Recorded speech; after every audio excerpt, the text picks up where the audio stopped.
తెనాలి రామలింగడు అమ్మిన గుర్రం. ఒకసారి తెనాలి రామలింగడికి డబ్బు అవసరమైంది. రాజుగారిని అడగడం ఇష్టం లేక తన పక్కింటి వారిని అప్పు అడగాలనుకున్నాడు. కిషోరా, ఎలా ఉన్నావు?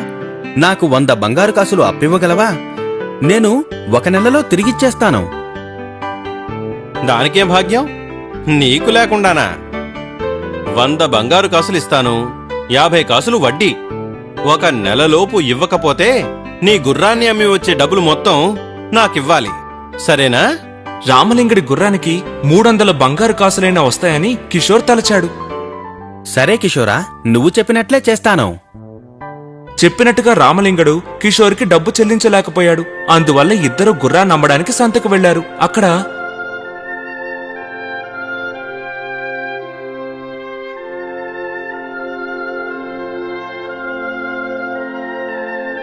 మిత్రులారా, నా పిల్లిని 300 బంగారు కాసులిచ్చి కొంటే నా గుర్రాన్ని 1 బంగారు కాసుకు అమ్ముతాను.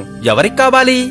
ఇది వింత వ్యాపారంగా ఉన్నా ఒకడు గుర్రాన్ని పిల్లిని కొనుక్కుపోయాడు.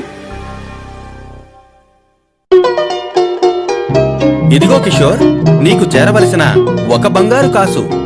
ఏమనుకుంటున్నావు నువ్వు?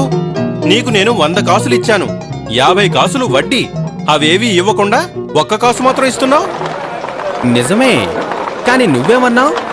గుర్రం ఏ ధరకు అమ్ముడవుతుందో ఆ డబ్బు కావాలని కదా చెప్పావు. నువ్వే చూసావు కదా, గుర్రాన్ని 1 బంగారు కాసుకు అమ్మాను. దాన్నే నీకిచ్చానయ్యా. తాను రామలింగడి చేత మోసగించబడ్డానని కిషోర్ గ్రహించాడు. రామా, కనీసం నేనిచ్చిన 100 బంగారు కాసులైనా ఇవ్వవయ్యా. అదేమీ వీలు కాదు. నువ్వు చెప్పినట్లే ప్రవర్తించాలి, లేకుంటే రాజుగారితో చెప్తాను. రామలింగడు చెప్పిందే రాయలవారు నమ్ముతారని కిషోర్కి తెలుసు. అందుచేత మరో దారి లేక ఆ 1 బంగారు కాసుని తీసుకుని ఇంటి దారి పట్టాడు.